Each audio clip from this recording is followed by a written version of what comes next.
In his speech to Russian lawmakers, President Putin blamed the West for the war, even though it was Russia that launched the full-scale invasion of Ukraine. Charlie Daggett is in Ukraine's capital, Kyiv, with more on Putin's speech and the impact of the war on Ukrainians. Charlie, good morning. Good morning to you, Nate. Yeah, in Putin's world, Ukraine started the war. In fact, he goes further to say the West started it. It's the same sort of theme he used a year ago this week to justify the invasion. And he doubled down, saying Russia cannot be defeated.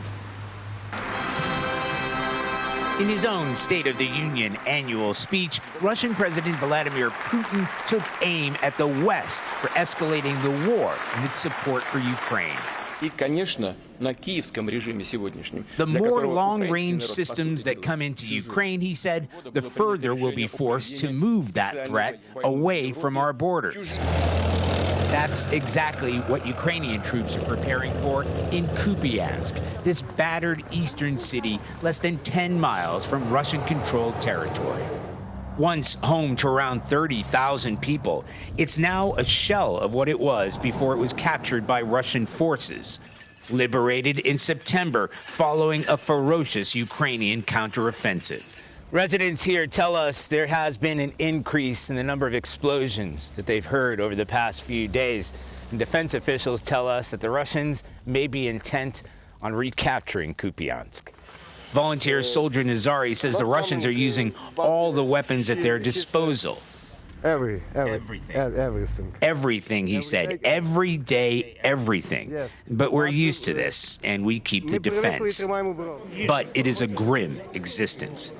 With the local economy in tatters, families struggle to afford food, relying on volunteers who serve one warm meal a day.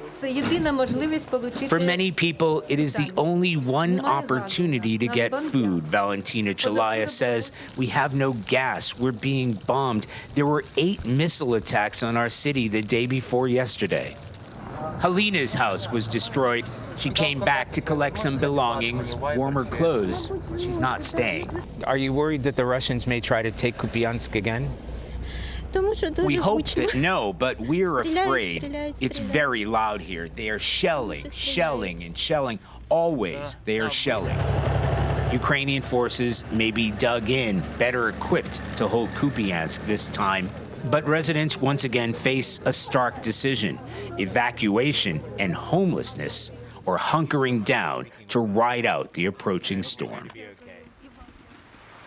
Now, since we've returned from Kupyansk, even more of the surrounding territory has been recaptured by Russian forces. As Ukraine marks 1 year since the invasion began this week, people across the country are bracing for what may come. Jerika? Charlie Daggett for us in Kyiv, thank you.